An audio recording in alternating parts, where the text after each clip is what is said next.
And Warm Trophy Kids is presented by Bad News Media. It is May 18th, and my Boston Celtics are trying to kill me. Boston Celtics lose to Miami 126-16. It's an absolute disaster. I mean, we lose home court in the series for now once again, similar like we did in the Sixers series. The Celtics are what now, 11-11 in the last 22 games at the Garden. Just the Bruins and Celtics record at the Garden recently has been just, it's a disaster. It's an absolute disaster. There's so many issues with this team at times. It's an absolute roller coaster from hell because the highs are electric and are adrenaline rushes like none else, but the lows make you want to vomit and curl up in the corner. And it comes down to, style of play, bad coaching matchups. I mean, once again, Joe's swimming out of his depths. And we're going up against a team with Eric Spoelstra, who is one of the best, if I'm not going to say the best coach in the NBA, but he's clearly one of the best coaches in the NBA. What he's done at Miami, what that entire organization has done down there. Miami was the team that I was definitely the most afraid of in the East because, let's face it, Jimmy Butler in this Miami Heat team is a different team in the playoffs. They don't take, plays off. They don't take games off. If you're not bringing your A game, they're shoving it to you, and they're being aggressive, and they're being fast, and they're trying on every play, and they're scrapping and clawing all the way. And this Boston team is not. I mean, there were so many times where guys just weren't crashing the boards. They weren't getting back on defense. Tatum had his just somebody's home, but the lights aren't on moments at the end there. Just complete mind farts left and right. And it comes down to a lot of things. I think the clearest thing to me as I continue to watch the Celtics team play, I continue to see these games, is that coaching is definitely an issue.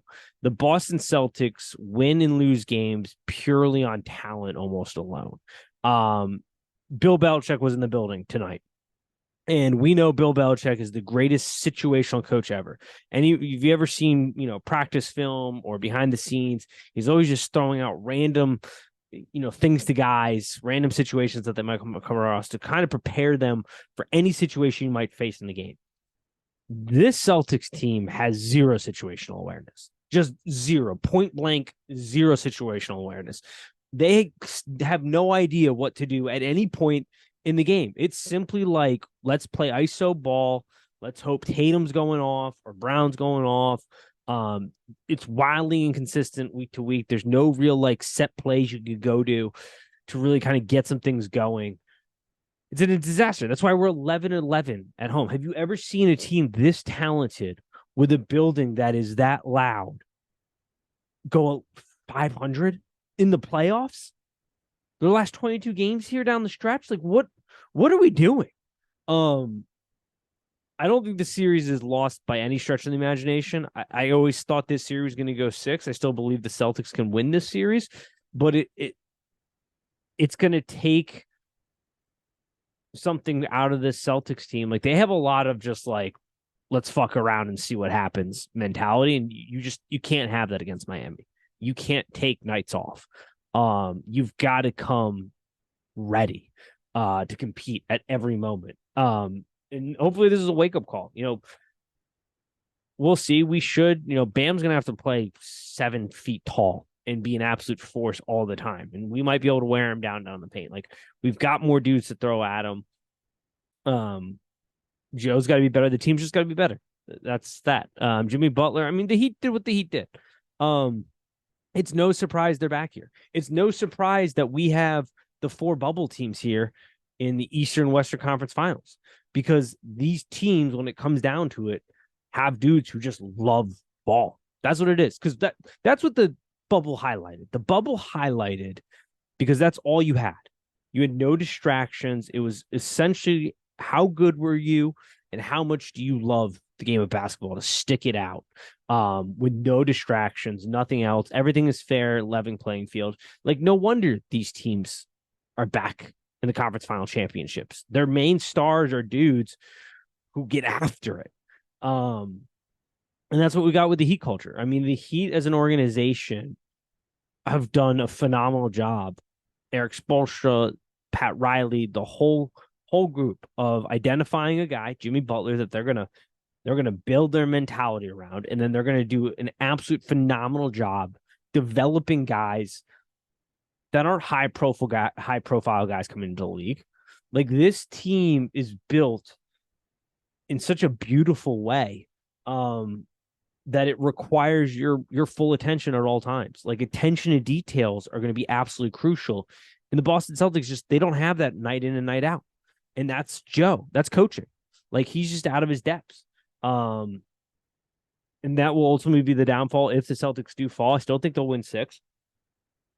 Because I think, similar to the Sixers game, the Celtics sort of like to pride and poke and kind of feel things out, which I don't love.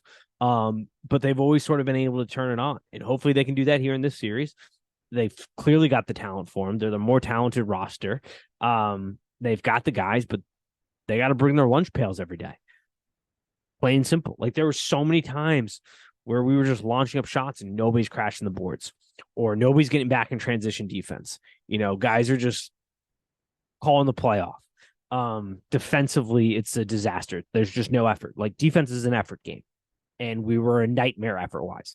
So just a bad game overall. I'm sure the fans don't want to just hear my brain rattle around this game. I am a cable guy, so I still have hardline cable, but I heard the YouTube product was terrible, which makes me horrified for the NFL season. Like, this push to go all streaming, the NFL is now having a playoff game on Peacock, which is absolutely ridiculous. I heard YouTube TV just had a horrible night. Little Mermaid was showed for about 20 minutes there. Not great. Not putting a whole lot of confidence for when we've got the Now Sunday Ticket on YouTube here. Got to get that figured out. But yeah, that was Celtics Heat. Last night we were treated to, as Darren Ravel called it, the greatest game ever played. Great game, Lakers Nuggets. That's also going to be an awesome series. No surprise that these two teams are in the conference finals. Jokic is the best player in basketball right now. He is the best player in basketball without question. He is what you want in an MVP type guy. He can do everything. But outside of that, somebody that I didn't hear a lot of people giving roses to, and this is, I stay very much in the East during the season. Like, as longtime listeners know, I'm not tuned in as much to the NBA as I am with football, college football, and other sports. I tune into my Celtics, I tune into the Eastern Conference, and I've got a good idea of what's going on in the West. But things that I have forgotten just watching the NBA playoffs. One, on a separate topic, Anthony Edwards is so fun to watch. Like, that dude is so much fun to watch play basketball. But another guy that is super fun for me to watch is Jamal Murray. This dude got after it. 31 points, 5 assists, 5 rebounds. I don't feel like a lot of people are talking enough about him. Like, this is the nightmare problem, because when Jokic is getting his, and he went off for 34, 14 assists and 21 rebounds, there was a point in the game where he was on pace for 66. I mean, he's the best player in the world. He's the best player in the world right now.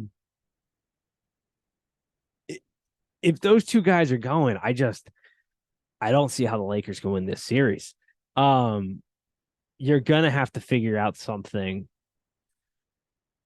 there. And I think, to whatever your feelings are on him, Jamron Green on his podcast had a really, really solid point, and that was to throw Vanderbilt on Murray. And I think defensively that is something that we're going to have to see how they make adjustments on, because Murray is so much fun to watch, and I kind of always forget about him on this team, but he is so good. And you're going to have to figure out something, because I think Jokic is just going to get his, and you're going to have to just be okay with that. It's limiting all the other stuff around him as best you can. And I think Draymond Green is onto something here with putting Vandy on Murray, sort of like we saw when Vandy went and guarded Steph. He's your most versatile defensive player, obviously outside of like LeBron, but you want to keep. He gives you the most options there.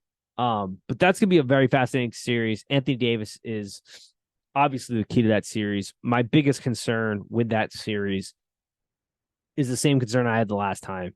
It's just the Lakers. They just have so much tread on their tires. You're playing in Denver a lot. Can they physically just be there? We'll see. Game 2 is going to be really, really, really important. See how they bounce back, see how they recover from game 1, physically, mentally, emotionally, all that good stuff. But my biggest concern with the Lakers is I think if all things were created equal, they could win this series, obviously. I have them in my championship going against the Celtics, but my concern is how physically they can keep up here. How well they can recover game to game, because they are older and they've got a lot of tread on their tires. And I do fear that this younger Nuggets team with Jokic, who is, Magic Johnson at the center position, with what he can do in distributing and grabbing rebounds and extending the floor and just doing everything. I mean, he's the best player in the world. He's the best player in the world. He is the best player in the world. He should have been the MVP. I know we have MVP fatigue in the NBA, but he should have been the MVP. Game 2 is going to be really important. How do the Lakers bounce back? How do they recover week to week or game to game? I mean, it's going to be super fun. Other quick notes in the NBA. Sixers. Fire Doc Rivers. Had to do it. Not going to solve anything. I mean, I don't know why we're acting super surprised about what's going on in the Philadelphia Sixers. It's a loser organization. This organization personifies loser mentality and energy. I mean, they got so good at losing, they had a name for it, the process.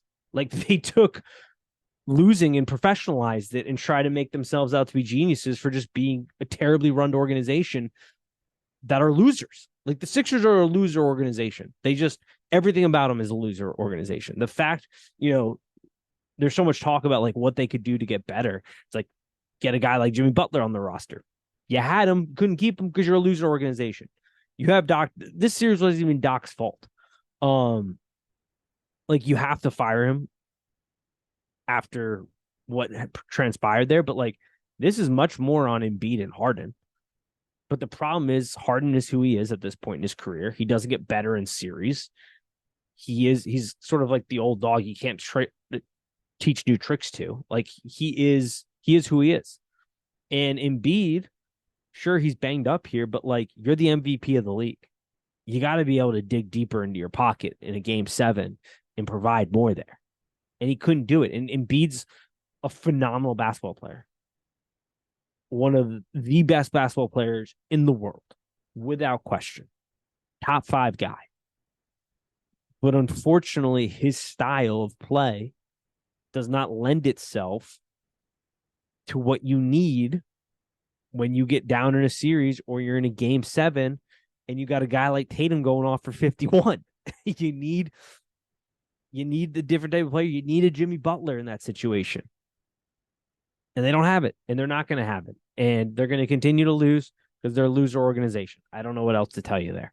All right, folks, this episode of Trophy Kids Podcast is brought to you by the Bad News Media Store. Did you know we have a store? We've got a store now. We got everything for you. We got Trophy Kids merch, which is awesome. We've got City merch, Degenerate Report merch. We've got stuff, just good, solid merchandise everywhere on the store. Check it out, badnewsmediastore.com. And now for the last segment. All right, and we're back for the final segment of today's show. If you're watching on YouTube, clearly I've got a different look going on right now. We recorded the first part of our episode today. Last night, instant reaction from the Celtics game. But one topic we didn't touch on, the topic that's kind of taken the basketball world by storm right now, is Ja Morant and yet another incident, waving a gun, flashing a gun. It's really come to a head. If you were watching the NBA draft lottery, Adam Silver came on. was asked about it. And for all intents and purposes, I think if you're reading between the lines, it seems pretty clear that they're going to drop the absolute hammer on Ja Morant. Now there's been a ton of takes, some good, some bad, some in between. But the one thing that is pretty consistent is that I think everybody views this as super troublesome. And not troublesome because he necessarily broke any laws. He didn't. As far as we can tell, no laws were broken. Perfectly legal to have a gun. The issue here, at the core of the issue here, is the reckless behavior that Ja Morant seems to be displaying that puts himself and others, individuals, at risk. He is treating a firearm as if it's a super soaker. Like, this is a tool that is designed for one singular purpose, and that is to kill. Now, that could be in various functions, hunting, self-defense, offensive, but that's the design of it. And he's treating it as a toy. The NBA is a private corporation. He is an employer of that private corporation. He is a star within that organization. He has got enormous reach with very impressionable youth, children, individuals across the world. And the NBA is obviously concerned about this. Now, he didn't have the gun on team property. He didn't have the gun at an NBA facility. He simply had the gun in the car with him. But this reckless kind of treatment of what is a very serious tool is alarming. And it puts him and people around him at risk. You know, as somebody who grew up with a firearm in the home, taught from a very young age, you know, you never point a gun at anything that you aren't trying to shoot. Point blank. That's it. You treat that gun in a very different manner than you treat virtually anything else, because of the destructive nature that it poses. And Ja Morant, between this, his last gun incident, the incidents at the Foot Locker or whatever, the multitude of incidences that he's got going on here is alarming for a league that is very image conscious and understands their role among impressionable children. And having a star athlete act this way, especially after you had one incident, and from the conversation that Adam Silver laid out, it seemed like he had a very heartfelt conversation with Ja Morant, and that, you know, this is something that wasn't going to happen. Like, this is just stupid. Like, it's just stupid. It's childish. It's stupid. You were playing with something that could seriously hurt yourself, or worse, kill yourself. You could end up, you know, in a Plaxico Burress situation where you don't end up killing yourself, but you maim yourself with a gun. Or you, God forbid, shoot somebody else too. Like, this isn't a toy. And I think that is at the core of the issue, in this behavior, and what is so concerning, and why the NBA wants to get a handle of this, especially in our society that is becoming more and more cautious around gun use, due to the abuse that we have within our society. So yeah, of course, like, all these people out here, there's a lot of people out here like, well, he didn't break the law or anything, so there really shouldn't be any punishment, or it should be like a fine or something. Like, that's just stupid. It's stupid. Like, the NBA is going to come down. There's a punishment here, just like in every business that you are associated with as an employee. There are certain standards that you have to meet. There's a certain way you have to conduct yourself in and outside of your profession. And if the way you are handling yourself is viewed as detrimental to your employer, of course there's going to be consequences. He's going to be suspended, no doubt about it. It's rightfully deserved. This isn't a hard thing to avoid doing. It's incredibly stupid. And hopefully he gets it straightened away. Like, the fear here is more that he's going to hurt himself or somebody else by acting like an idiot. And that's the concerning part. So I think it's very clear the NBA is going to drop a pretty hefty suspension on him. We'll see what it is and judge it at that point in time. I think, yeah, a suspension is certainly in line. When you are making hundreds of millions of dollars being a professional athlete, there is a standard you have to meet. There's a way you have to carry yourself in this world. And being recklessly handling a firearm recklessly is going to garner some extremely negative attention, and it's going to prompt the NBA to come in and take action, because especially since this isn't your first offense, and there's a pattern of behavior here, not just with firearms, but just in general, about how you're handling yourself outside of the NBA that is troublesome. And when you're a star and the spotlight is on you, and you have millions of followers and kids who look up to you as a role model and see your actions, what you present to the world, they are going to view as okay. So the NBA has to come in and sort of almost parent you in this situation. And that's what's happening.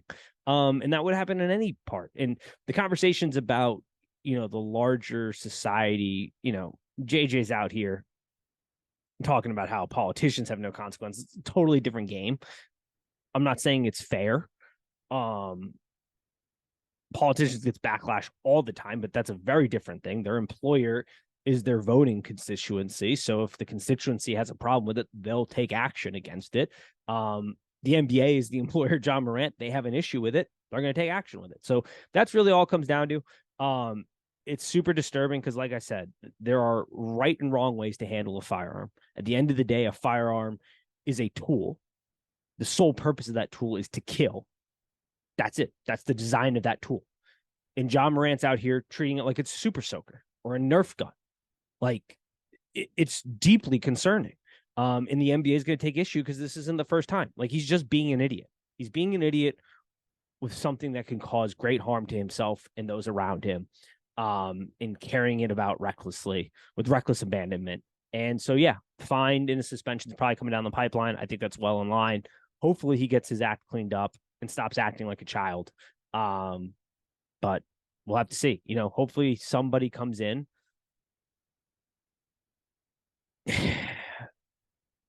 and helps him see a better way here. But we'll see. I don't know. That's all. Those are my thoughts on it. That'll do it for Trophy Kids today. Hope you enjoyed the episode. Quick hitter today. Just wanted to hop on, get some stuff out there. Where Dante's coming on next week. We'll kind of break down where we are in the NBA season. Got some other stuff. The college football preview shows, though, are coming back. Those we are in the works. Started our first prep this week. The NFL will be coming back here as well. So make sure you are hitting subscribe. We've absolutely nailed the future markets the last couple of years in betting. I mean, absolutely destroyed it. Went 3-for-1 in the NFL last year. We have yet to have an a preseason when we break down NFL divisions and lay future bets where we haven't been profitable in the 4 years we've done it. So make sure keep your eyes open for that. That'll be coming down the pipeline later this summer. The college one's already starting to do our analysis here. I'm getting excited for football. Nervous about YouTube TV. I don't have YouTube TV. I'm still apparently one of the few that has cable, because I refuse to be on that enormous time delay with really intense, important games. But YouTube TV apparently was an absolute shit show last night for the Boston Celtics game. And like, that makes me so nervous for Sunday Ticket. Like, are you guys going to be able to handle this? I'm also pissed that the NFL is moving a playoff game to Peacock. Like, what the hell is this? Like, this idea that we're moving to streaming for these majorly important games makes me want to vomit. It's absolutely ridiculous. Especially for like a product like the NFL and the NBA for that matter. Now, you can still catch games on cable, or just your local broadcast, ABC, things like that. But like, your player base, your employee based NFL players, NBA players, predominantly comes from low income families. And you are now pricing those families out, the next generation, from watching these games. And that just doesn't sit well for me. As well as it doesn't sit well for me that you have a product. It's America's game at this point. Football is America's game. Okay, let's not get it twisted. It's America's game. And putting it behind a paywall, especially for a playoff game, for a service like Peacock, is absolutely ridiculous. It's a money power grab. It sucks that it's happening. There's not much we can do outside of not watching it, but nobody's not going to watch a playoff game. But it sucks. It's absolutely ridiculous. The NFL, just like another reason why they are just the absolute worst at their core. I'm sure we'll talk more about that down the line as they move to that model. Hopefully, the numbers come in terrible like they did for Thursday night, and they, have a little shock to the brain, and reverse course, but we'll see. So that does it for our episode. Thank you as always. And as always, peace.